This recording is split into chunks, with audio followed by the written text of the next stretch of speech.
여러분, 우리가 이게 진품이 아닌 모조품을 흔히 짝퉁이라고 부르죠. 특히 이 짝퉁들 중에는 명품을 모조한 제품들이 많이 있는 편인데요. 여러분께서는 이 명품과 짝퉁을 구별하는 방법을 알고 계십니까? 몇 가지 방법들이 있대요. 우선 비 오는 날 가슴에 안고 뛰어가면은 명품이고, 머리에 얹고 뛰어가면은 짝퉁이라는 얘기가 있죠. 이 지하철에서 무릎 위에 올려놓고 있으면 명품이고, 선반에 올려놓고 있으면 짝퉁이고요. 음식점에서 귀중품 보관함에 넣어놓으면 명품이고, 빈 자리 한 구석에 놔두면은 짝퉁이고요. 친구에게 잘대로 빌려주지 않는 것은 명품이고, 쉽게 빌려주는 것은 짝퉁입니다.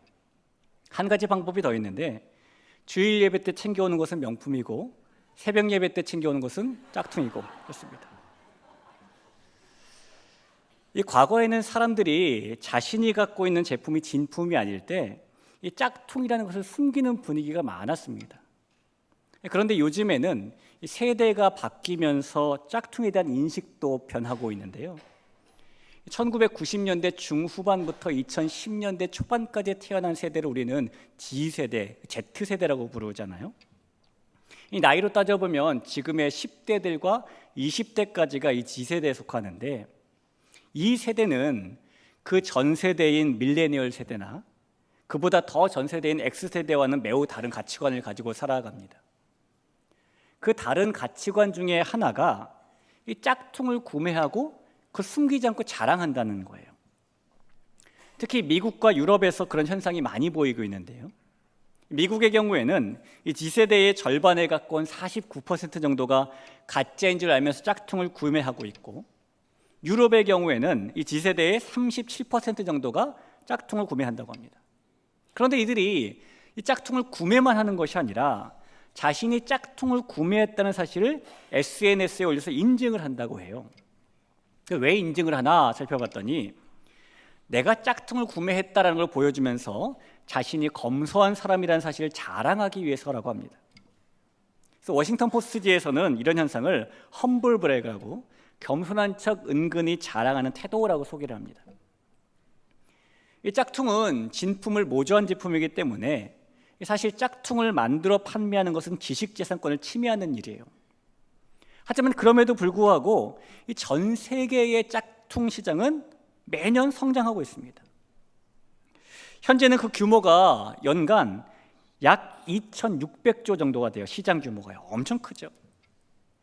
그래서 요즘에는 이 짝퉁을 암암리에 묵인하는 분위기 속에서 다만 짝퉁을 진품이라고 속여 판매하는 일들만큼은 사회적인 큰 문제로 인식하고 있죠. 얼마 전에 뉴스를 보았더니 이 짝퉁 운동화를 진짜라고 속여서 10,000명이 넘는 사람들에게 판 사람들이 적발되기도 했고요. 한 대기업 건설사에서 지은 아파트에 KS 마크를 위조한 짝퉁 유리가 수천 장 사용되었다는 사실이 드러나기도 했고요. 심지어 전시용으로 판매되는 가짜 금괴를 진짜라고 속여서 팔았던 사람들이 붙잡힌 적도 있었습니다. 그러니까 가짜를 이건 가짜입니다 라고 알리며 판매하는 것보다 가짜를 진짜인 척 판매하는 것이 사회적으로 더 큰 문제가 되고 있다는 것입니다. 여러분, 신앙생활에도 진짜가 아니면서 진짜인 척 자신과 다른 사람들 그리고 하나님을 기망하는 모습이 있는데요, 성경은 그런 모습을 외식이라고 부릅니다. 오늘 2000년 전 예수님과 바리새인들 사이에 있었던 한 사건을 통해서 혹시 우리에게 나 자신도 모르는 사이에 진짜가 아니면서 진짜인 척만 하는 모습은 없는지 한번 좀 돌아보고, 예수님의 십자가 복음의 은혜가 우리를 깨끗하게 하시고 특히 우리의 겉과 속 모두를 진짜로 만들어주시는 그런 시간을 만나시기를 예수님의 이름으로 축복합니다. 과거나 지금이나 시대를 막론하고 이스라엘의 전통적인 신앙의 중심지는 언제나 예루살렘입니다.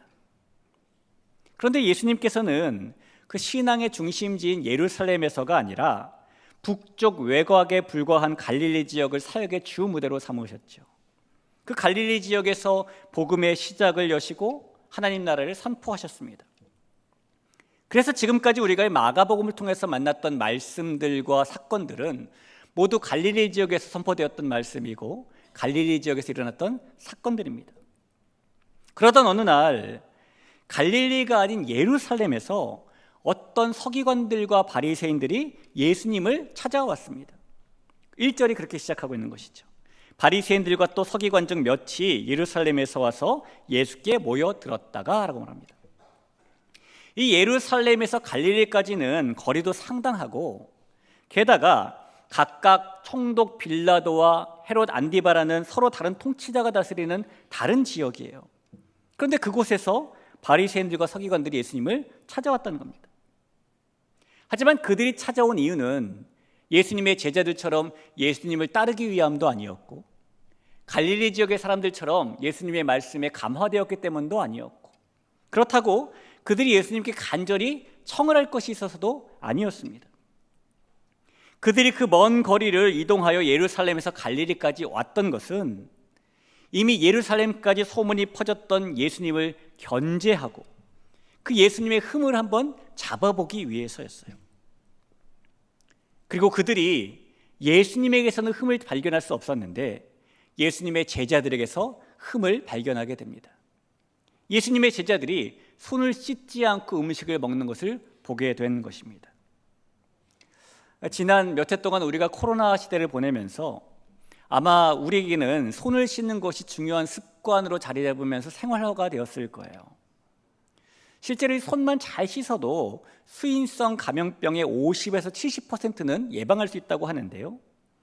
여러분, 손을 씻는 것과 위생, 건강과 밀접한 관계가 있다는 것은 지금으로부터 불과 150년 전만 해도 사람들에게 없던 개념입니다. 150년 전만 해도 세균이나 감염에 대한 이해가 부족했기 때문에 오히려 의사들이 씻지 않은 손으로 이 환자 저 환자를 진료하고 수술하다가 감염으로 사망하는 사람들이 많았던 시대예요. 그러니 2000년 전에 바리새인들과 서기관들이 손을 씻지 않는 예수님의 제자들의 일을 따진 것은 그것이 비위생적이고 불결한 일이기 때문은 아닌 겁니다. 이 바리새인들과 서기관들이 예수님의 제자들이 손을 씻지 않는 것을 문제로 삼은 것은 그것이 비위생적으로 보였기 때문이 아니라 그 일이 장로들의 전통인 정결법을 지키지 않은 일이었기 때문이에요. 5절을 한번 볼까요? 이에 바리새인들과 서기관들이 예수께 묻되 어찌하여 당신의 제자들은 장로들의 전통을 준행하지 아니하고 부정한 손으로 떡을 먹나이까? 이 바리새인들과 서기관들에게는 율법처럼 어떤 측면에서는 율법보다 더 중요하게 여기는 장로들의 전통이라는 정결법이 있었습니다. 유대교의 학자들이 자신들의 생각으로 율법을 해석하고 하나님의 의도와는 상관없는 시행 세칙들을 수천 가지 만들었는데요, 그것이 바로 장로들의 전통이고 정결법이에요. 그리고 이 정결법 중에는 밖에 나갔다가 집에 돌아온 사람은 자신도 모르는 사이에 손에 부정한 것이 접촉되었을 수 있으니까 무조건 손을 씻어야 된다라는 규칙도 있었습니다. 그래서 이 바리새인들과 서기관들은 아무리 배가 고파도 밖에서 집에 돌아온 후에는 옷을 걷어서 손목까지 씻지 않으면 음식을 먹지 않았고, 사람들이 많은 복잡한 시장을 다녀왔을 때에는 손만 씻는 것이 아니라 목욕까지 한 후에 음식을 먹었어요. 게다가 오늘 말씀해 보니까 잔과 주발과 놋그릇까지 깨끗이 씻는 것이 그 규정에 있었습니다. 그렇게 하는 것이 그들의 정결법이자 전통이기 때문인 것이죠. 아마 처음에 이런 정결법을 제정했을 때에는 하나님 앞에서 조금 더 거룩한 백성이 되고 싶은 열망 때문이었을 거예요. 그러나 시간이 지나면서 점점 그것들이 형식화되면서 나중에는 정결법이 다른 사람을 비판하고 올가매는 올가미로 변해버립니다. 이 바리새인들과 서기관들은 자신들만이 아니라 다른 사람들이 이 정결법을 지키느냐 지키지 않느냐에 민감하게 반응했고, 그 정결법을 잘 지키는 사람이 믿음 좋은 사람이다라고 생각을 했어요. 그러니 그 정결법을 잘 지키는 자신들은 믿음 좋은 의로운 사람이고 자신들은 다른 사람들보다 우월하다라고 생각을 했죠. 여러분, 그런 바리새인들과 서기관들이 오늘 예수님의 제자들이 정결법을 지키지 않은 것을 보게 된 것입니다. 신약시대 때 바리새인과 서기관들 중에는 지도층이 많이 있었습니다. 그들은 특별히 회당을 중심으로 이스라엘 사람들에게 큰 영향력을 끼쳤는데요, 그렇게 유대 사회의 리더 그룹이 되었던 그들은 율법을 철저하게 지키는 것을 추구했어요. 그 때문에 사람들에게 존경을 받기도 했습니다. 하지만 그들의 그 속, 겉이 아니라 속을 들여다보면은 이 바리새인들과 서기관들은 삼척동자 같은 사람들이었죠. 여러분, 삼척동자가 뭔지 아시죠? 몰라도 아는 척, 없어도 있는 척, 못나도 잘난 척. 이렇게 겉으로만 척하는 사람이 삼척동자인데, 그 당시 바리새인들과 서기관들은 그런 사람들이었다는 겁니다. 그들은 정결법에 따라서 손은 깨끗이 씻을지 몰라도 그 정결법의 의미는 중요하게 생각하지 않았고요, 어떤 마음으로 그 법을 지켜야 되는지도 소중하게 생각하지 않았어요. 그래서 그들은 정작 하나님께서 싫어하시는 이 마음속의 죄, 영혼의 죄는 해결할 생각, 씻을 생각은 하지도 않았습니다. 이 바리새인들과 서기관들은 사람들이 보는 앞에서는 믿음 좋은 신앙인인 것처럼 행동했지만 사람들이 없는 곳에서는 불신자보다 못하게 행동했어요. 예수님께서는 그래서 그들을 보시고 겉과 속이 다른 외식하는 자다라고 말씀하시며 경계하시는 겁니다. 누가복음 20장 46절 이하에 보니 이런 말씀이 있어요. 그들의 모습인데, 긴 옷을 입고 다니는 것을 원하며 시장에서 문안받는 것과 회당의 높은 자리와 잔치의 윗자리를 좋아하는 서기관들을 삼가라. 이 사람들이 자신들의 지식과 자신들의 지위를 표시하기 위해서 긴 옷을 입고 다녔다고 하는데, 요즘의 모습으로 바꿔 말하면 자신의 지식을 자랑하기 위해서 이 박사가운을 평상복을 입고 다니는 것과 똑같습니다. 또한 그들은 시장에서 문안받기 원했고 어디서든지 상석에 앉기를 좋아했대요. 나 이런 사람이요 라고 항상 사람들이 알아주기를 원하고 좋아했다는 것이죠. 게다가 그들은 돈을 좋아했고 심지어 가난한 과부의 재산까지 빼앗기도 했습니다. 누가복음 20장 47절에 보면 그들은 과부의 가산을 삼키며 외식으로 길게 기도하니 그들이 더 엄중한 심판을 받으리라 하시니라 라고 말하죠. 한 21세기는 오늘날에도 남편을 먼저 떠나보낸 아내가 혼자 살아가는 것은 그 전에 비해서 몇 배로 힘든 일이죠. 그런데 2000년 전에는 그 힘듦이 더 심하면 심했지 더 만만하지는 않았을 겁니다. 그 당시에 과부들은 생계를 유지할 수단이 없었기 때문에 사회적으로 힘도 없었고 가난했고, 그래서 율법에 따라서 보호를 받아야 됐는데 율법을 지킨다고 말하는 바리새인들과 서기관들은 오히려 그런 과부들의 재산을 빼앗았다는 겁니다. 겉으로는 길게 기도하면서 나는 경건한 사람이요 라고 표시했지만 속으로는 자신들의 이익만을 위해서 사는, 그렇게 겉과 속이 완전히 다른 사람들이 이 바리새인들이었던 것이죠. 서기관들이었던 겁니다. 우리가 인터넷 포털 사이트에 보면은 검색창이라는 게 있잖아요.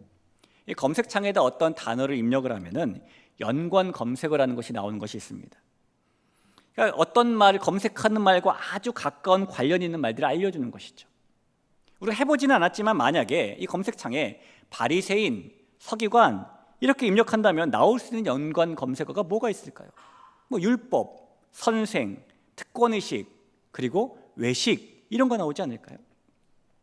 그만큼 이 바리새인들과 서기관들은 겉으로 보여지는 모습만 중요하게 생각하며 살았고 그들의 거짓된 겉모습을 가진 외식하는 사람들이었다는 겁니다.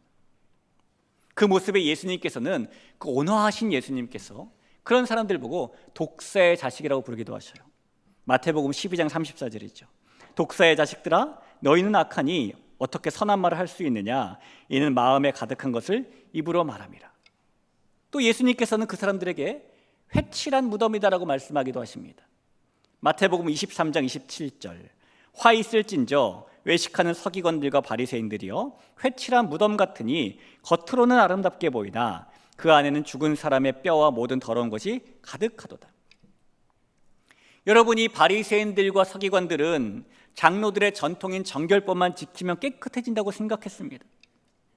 하지만 그들이 손을 씻어서 겉을 깨끗하게 만들 수는 있어도 그들은 그것으로 자신들의 영혼의 죄까지 깨끗하게 할 수는 없었어요. 이 세상에는 겉은 정말 멀쩡해 보이는데 속은 너무 이상한 그런 거짓된 외식이 많이 있죠. 그리고 이 속마음과 다르게 겉을 꾸미는 이런 외식은 비단 이 세상에서만 보이는 모습이 아니라 우리의 신앙생활에서조차 나타나기도 합니다. 실제의 모습과는 다르게 작은 것을 더 크게 부풀려 보이려고 하기도 하고요, 실제의 모습과는 다르게 더 착하거나 더 거룩한 사람으로 보이려고 하기도 하죠. 적어도 하나님 앞에서만큼은 위선과 외식과 가식을 벗고 정직하게 서야 하는데 우리에게서 그러지 않은 모습이 드러날 때가 있는 것입니다. 보통 남자분들은 세수를 하시면 스킨과 로션 정도를 바르시게 되죠, 얼굴에. 여자분들은 매일 화장을 하시게 됩니다. 아마 여자분들은 화장을 하시면서 먼저 기초적으로 이 피부에 수분을 주기 위해서 토너를 바르고 그 다음에 로션도 바르시겠죠. 자외선을 차단해야 되니까 자외선 차단제도 바르실 겁니다. 그리고 나면은 모공을 덮기 위해서 프라이머도 바르고, 혹시나 있을 다크서클을 가리기 위해서 베이스도 사용하고, 파운데이션으로 피부도 커버하고, 컨실러도 쓰시고, 뽀송하게 보이려고 파우더 처리도 하실 거예요. 아직 끝나지 않았습니다. 이제 색조를 해야 되니까 섀도우로 눈 화장을 하고, 뷰러로 속눈썹을 조금 찝어주고, 아이라이너로 눈을 좀 크게 만들고요, 마스카라도 칠하고, 글리터로 애교살도 만들고, 눈썹도 그리고. 아직도 안 끝났어요. 쉐딩을 하고 하이라이터를 해서 얼굴에 윤곽을 잡아야 됩니다. 이 블러셔로 얼굴을 입체적으로 만들어야 돼요. 그리고 마지막으로 입술을 바르고 거울을 보면서 조화를 보시겠죠. 오늘 예배 참석하신 우리 여성 성도님들께서 아름답게 다 화장을 하고 오셨는데, 여러분, 화장을 할 때 가장 중요한 것 중에 하나가 너무 과도하게 하지 않는 것이라고 해요. 화장이 너무 과도해지면은 여차하면 화장이 분장으로 바뀌기 때문이죠. 내가 화장을 했는데 우리 집 아이가 나를 못 알아본다, 그럼 분장입니다. 이 화장이 분장보다 더 과도해지고 심해지면 변장이 돼요. 내가 화장을 했는데 이번에는 내가 거울 속에 나를 못 알아보겠다, 그런 경우면 변장이 됩니다. 여러분, 우리는 하나님 앞에 나아갈 때에 화장을 한 아름다운 모습으로 나아가야 될 사람들이지, 그 하나님 앞에 나아갈 때에 분장을 하거나 변장을 하고 나가는 사람들이 아닙니다. 그래서 우리는 하나님 앞에서 언제나 외식과 가식과 위선의 껍질을 벗고 진실하고 정직한 자로 서야 하는 거예요. 사랑하는 성도 여러분, 저 여러분 모두가 하나님 앞에서는 겉과 속에 다른 이 외식의 껍질을 완전히 벗어버릴 수 있는 그런 하나님의 자녀가 될 수 있기를 간절히 소원합니다. 우리의 손만 깨끗이 하고 사는 것이 아니라 우리의 영혼도 예수님의 보혈로 깨끗이 하는 우리 모두가 될 수 있기를 다시 한번 부탁을 드립니다. 자, 우리가 이렇게 외식의 껍질을 벗고 사는 것은 하나님 앞에서와 자기 앞에서와 다른 사람들 앞에서 너무너무 중요한 일인데, 그렇다면 여러분, 어떻게 하면 우리가 조금 더 외식의 껍질을 잘 벗을 수 있을까요? 우선은 우리가 이 외식의 껍질을 벗기 위해서 먼저 해야 될 일은 이 외식이 하나님 앞에서 죄라는 사실을 아는 겁니다. 이 마태복음 23장에 보면은 예수님께서 하신 외식하는 서기관들과 바리새인들이요 라는 말씀이 7번이나 나오는데요, 7번의 경우가 모두 화 있을진저 라는 말씀으로 시작을 합니다. 그 시작인 마태복음 23장 13절을 하나만 보면 화 있을진저 외식하는 서기관들과 바리새인들이요 라고 말하죠. 아니, 예수님께서는 왜 이 서기관들과 바리새인들에게 화 있을진저라고 말씀하시는 걸까요? 이 화 있을진저라는 말의 원어인 우아이라는 말은 화가 나고 고통 속에 있을 때에 표시하는 고함을 말해요. 예수님께서 가볍게 화 있을진저 이렇게 말씀하신 게 아니라 화 있을진저 이렇게 고함치듯이 말씀하셨다는 겁니다. 예수님께서 그렇게 그들의 외식을 보시고 화가 나실 정도로 고통스러워하셨다는 것이죠. 예수님께서 그렇게 되신 것은 그들이 행하고 있는 외식이 단지 겉을 포장하는 칠에 불과한 것이 아니라 하나님 앞에서 죄이기 때문입니다. 여러분, 속마음과 다르게 겉만 꾸미는 외식은 분명히 하나님 앞에서 죄예요. 외식은 사실이 아닌 것을 사실인 것처럼, 때로는 사실을 사실이 아닌 것처럼 꾸미는 속임, 거짓이기 때문입니다. 그래서 외식은 거짓의 연장선상에 있는 죄이죠.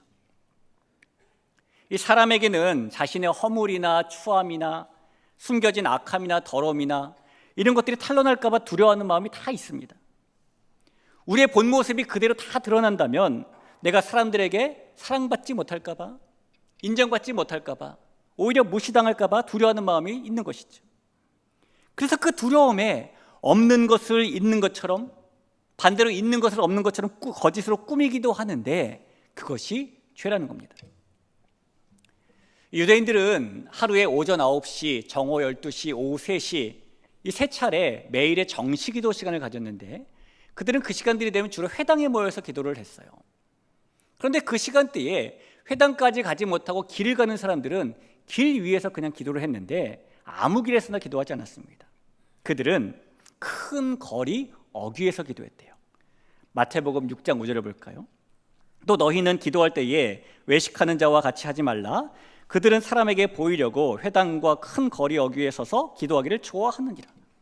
큰 거리에 서야 그 큰 거리를 오가는 많은 사람들에게 나 기도하고 있어 라고 보일 수 있기 때문인 겁니다. 내가 기도하지 않는 사람으로 보이면 어떡하지? 내가 불경건한 사람으로 보이면 어떡하지라는 두려움에 그들은 하나님께 기도하는 것보다 사람들에게 보이는 외식을 중요하게 생각했던 것이죠. 이 보통 거짓의 외식이라는 것은 혼자 있을 때보다 누군가와 같이 있을 때 많이 일어나는데요. 우리가 아이들을 보면은 혼자 있을 때는 그렇게 조용하고 얌전한 아이인데 친구들과 함께 있으면 시끄러워지고 과격해진 아이가 있어요. 이런 것을 또래의 압력이라고 부릅니다. 아이들이 혼자 있을 때는 그렇지 않은데 누군가와 어울리면 그 친구들과 내가 한 무리가 되어야 한다는 압력을 자기도 모르게 받는 겁니다. 그리고 여러분, 이 또래의 압력은 비단 아이들만 받는 것이 아니에요. 어른도 마찬가지로 혼자 있을 때는 괜찮은데 직장 동료든 친구들이든 주변 이웃이든 누군가를 만나서 같이 있게 되면은 그들과 한 무리가 되어야 한다는 압력을 자신도 모르게 받게 됩니다. 그래서 한 무리가 되기 위해서 그 순간은 그 사람들의 시선을 따라 살자는 유혹을 받게 되는 것이죠. 그 사람들과 어울려지지 못할까 봐 누군가를 험담하는 대화에 내 마음과는 다르게 동조해버리는 거짓된 외식을 행하기도 하고요. 다른 사람이 어떤 마음에서 그렇게 한지도 잘 모르면서 겉모습만 보고 비판하는 그런 거짓된 외식을 하기도 하고, 자신의 이미지가 나빠질까 봐 마음에도 없는 위로, 마음에도 없는 친절한 말을 하는 거짓된 외식을 하기도 하죠. 여러분, 여기 있는 저와 여러분 우리 모두도 여차하는 순간 이 바리새인들과 서기관들처럼 외식의 거짓에 빠질 수 있는 충분한 가능성이 있는 사람들입니다. 그래서 우리는 그 거짓된 외식에서 벗어나기 위해서 외식은 단순한 거칠에 불과한 것이 아니라 하나님께서 너무나 싫어하시는 죄라는 사실을 분명히 알아야 한다는 것이죠. 우리 사랑하는 성도 여러분, 우리가 이렇게 외식이 죄라는 것을 우리의 마음에 새길 때에, 그럴 때 우리가 거짓의 외식을 멀리할 수 있고 하나님 앞에서 정직하고 진실한 성도로 설 수 있다는 것을 기억하시기를 주님의 이름으로 간절히 부탁을 드립니다. 우리가 이렇게 외식이 죄다라는 사실을 알았다면 이 외식의 껍질을 벗어버리기 위해서 또 하나 할 것이 있어요. 이 또 하나 할 것은 그 다음으로 외식의 껍질을 벗기 위해서 사람의 시선이 아니라 중심을 보시는 하나님의 시선을 의식하고 사는 겁니다.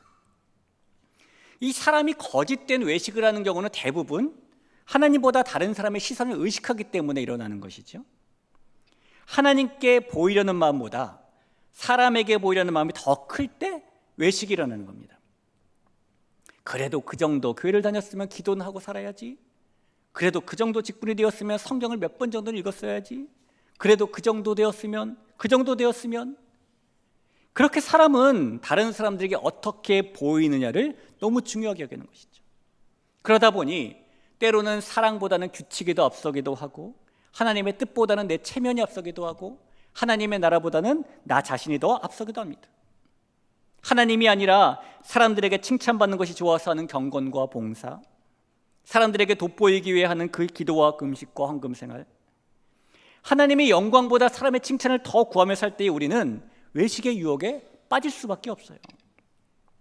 그러나 여러분, 우리가 이 외식의 거짓을 벗어버리기 원한다면 사람이 아니라 중심을 보신 하나님을 의식하며 살아야 하는 겁니다. 옆에 있는 누군가에게가 아니라 하나님께 인정받는 것을 더 중요하게 여기며 살아야 된다는 것이죠. 성경은 분명히 하나님께서 우리의 겉이 아니라 중심을 보시는 분이라 말씀하시죠.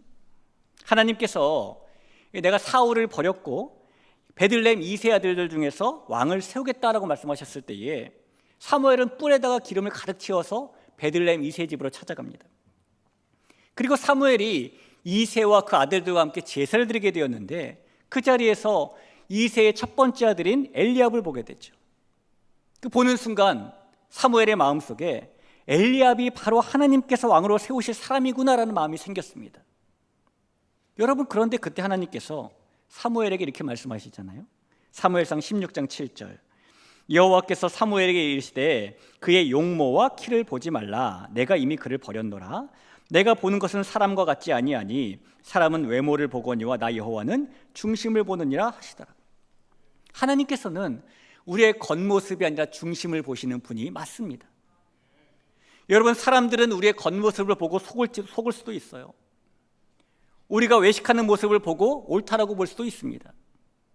그러나 하나님께서는 우리의 겉모습이 아니라 우리의 중심, 우리의 속모습을 보시는 분이시기 때문에 하나님께서는 정확하게 우리의 내면을 꿰뚫어 보시고 우리의 마음의 동기를 다 아시고 우리의 본심까지 아시는 분이기 때문에 그 하나님께서는 절대로 우리에게 만홀히 여김을 당하지 않으십니다. 속임을 당하지 않으신다는 거예요. 우리 귀한 성도 여러분, 우리가 하나님께서 그렇게 우리의 중심을 보시는 분이시다라는 사실을 마음에 각인하고 살 때에 우리는 외식의 껍질을 벗어버릴 수 있게 됩니다. 우리가 우리의 중심을 보시는 하나님을 의식하며 살아갈 때에 그 외식에서 벗어날 수 있다는 사실을 잊지 마시기를 다시 한번 부탁을 드립니다.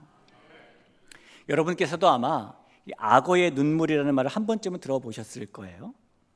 거의 대부분의 악어들은 먹이를 먹을 때 눈물을 흘립니다. 그래서 옛날 사람들은 악어가 살기 위해서 어쩔 수 없이 먹지만은 자신에게 먹히는 저 동물을 불쌍히 여기는구나, 그래서 눈물을 흘리는구나 라고 생각해서 악어가 정이 많은 동물이라고 생각을 했어요. 근데 실제로는 악어가 먹이를 먹을 때 눈물을 흘리는 이유는 이 악어의 입을 움직이는 신경하고 눈물샘의 신경이 동일하기 때문입니다. 신경이 동일하니까 악어가 입을 움직여서 먹이를 먹을 때에 눈물이 나는 것뿐이에요.